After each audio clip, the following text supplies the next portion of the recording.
हरिओम. पसायदान. योगदास श्री जयगणेश जोशी यांनी केलेले निरूपण. प्रवचन क्रमांक 29. पसायदान. ओवी 5वी भाग 4. चला कल्पतरूंचे आरव, चेतना चिंतामणीचे गाव, बोलते जे अर्णव पियुषाचे. आता आपण ईश्वरनिष्ठ भक्तगणांचे तिसरे लक्षण समजावून घेऊ. बोलते जे अर्णव पियुषाचे. ईश्वरनिष्ठ भक्त संत चालत बोलत आपल्या गावी येतात. त्यांच्या सहवासाने आपल्याला त्यांच्यासारखे चालते बोलते करून पुढील गावी निघून जातात. आपण त्यांच्या सहवासाने त्यांच्यासारखे होतो. आपण भौतिकाच्या चिखलात रुतलेले असतो. ईश्वरनिष्ठ भक्त संतांच्या मार्गदर्शनामुळे आपण यामधून बाहेर येऊन आत्ममार्गी यात्रा करू लागतो. आपली गाडी जन्मोजन्मी संचित संपवण्यासाठी जन्ममरणाचे फेरे घेत असते. ईश्वरनिष्ठ भक्त संतांमुळे आपले संचित ईश्वरचरणी पावन होते आणि आपण मुक्तीचे यात्रेकरू होतो. ईश्वरनिष्ठ भक्त संत महासागर आहेत. ते आपल्यालाही त्या महासागराचाच एक भाग म्हणून सामावून घेतात. ते वैश्विक महासागर आहेत. संसार सागर फारच क्षुद्र आहे. हा भवसागर त्या वैश्विक महासागरात लुप्त होतो. त्याचे अस्तित्व होते की नाही अशी अवस्था होते. सागर आपली तहान भागवू शकत नाही. त्याचे पाणी खारट असते. याचप्रमाणे संसार सागर आपली फक्त भौतिक तहान भागवू शकतो. यामुळे आपण जन्मोजन्मी पुनर्जन्मात फेरे घेत राहतो. संसार सागर आत्मिक आध्यात्मिक तहान भागवू शकत नाही. तो आपल्याला जीवनमुक्ती देऊ शकत नाही. परंतु ईश्वरनिष्ठ भक्त संतरूपी सागर आपल्याला आत्ममार्गी यात्रेची वाट दाखवतात.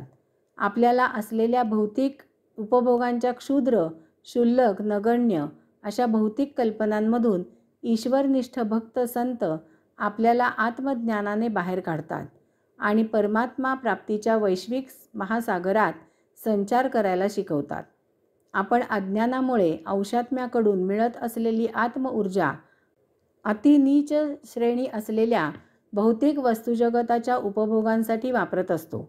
ईश्वरनिष्ठ भक्त संत आपल्याला यामधून बाहेर काढतात आणि ती परमपवित्र आत्मऊर्जा वापरून त्यायोगे योगधामी योगेश्वराचा सुमार्ग कसा चालायचा ते दाखवतात.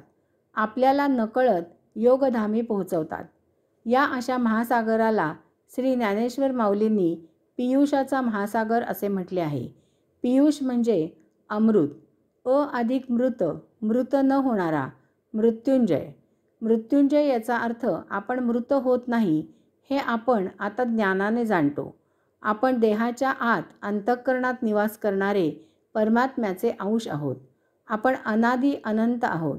आपला मृत्यू अशक्य आहे. परंतु उपभोगांच्या संवेदना देहाला होत असतात आणि त्यामुळे मानव स्वतःला देह समजतो. देह जड आहे. तो जीवात्म्याने पंचमहातत्वांपासून धारण केलेला आहे.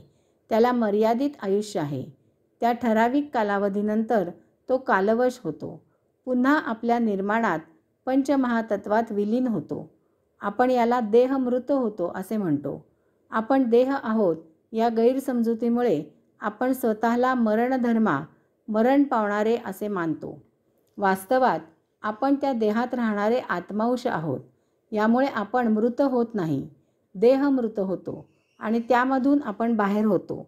संचित असेल तर यमधर्माप्रमाणे पुनर्जन्म घ्यावा लागतो. तसे नसेल तर आपण मुक्त होतो. ही जाण यावी लागते. जेव्हा ही जाण आपल्याला येते तेव्हा आपल्याला आत्मभान येते. आत्मज्ञान होते की आपण आत्मा आहोत. त्यासाठी आपला देहभाव, देहाचे तादात्म्य नष्ट व्हावे लागते. यासाठी आपल्या जीवनाच्या कल्पना देहोपभोगांच्या ऐवजी आत्मइच्छेच्या असल्या पाहिजेत. भौतिक वस्तुजगताचा उपभोग घेणे हे जीवन नाही. ते भौतिक आयुष्य झाले. आत्मप्राप्ती हे जीवन आहे. याला आध्यात्मिक जीवन असे म्हणतात. आपण जसजसे आत्मेच्छेने जीवन जगू लागतो तसतसे आपल्यातील चेतना, चैतन्य, कुंडलिनी शक्ती जागृत होते. किंवा जसजशी आपली कुंडलिनी शक्ती जागृत होते तसतसे आपण आत्मेच्छेने जीवन जगू लागतो. यासाठी या ओळीत श्री ज्ञानेश्वर माऊली आपल्या जीवनाच्या कल्पना बदलून त्या आत्मसन्मुख व्हाव्यात आपल्याला आत्मभान यावे, आपण आत्मज्ञानी व्हावे असे पसायदान मागत आहेत. असे झाले की आपल्याला आपण आत्मा आहोत हे सत्य उमजते आणि तेथेच आपला देहभाव लोप पावतो. आपण मरणधर्मा देह नसून आपण अमृत असे आत्मांश आहोत ही जाण येते. प्रत्येकाच्या बाबतीत असे व्हावे असे पसायदान श्री ज्ञानेश्वर माऊली मागत आहेत. अशा या 3 कसोट्यांवरून ईश्वरनिष्ठ भक्त संतांना ओळखावे, त्यांचा गुरुपदेश ऐकून आत्मबोध करून घ्यावा आणि त्याप्रमाणे प्रत्येकाने जीवन जगावे. हरिओम.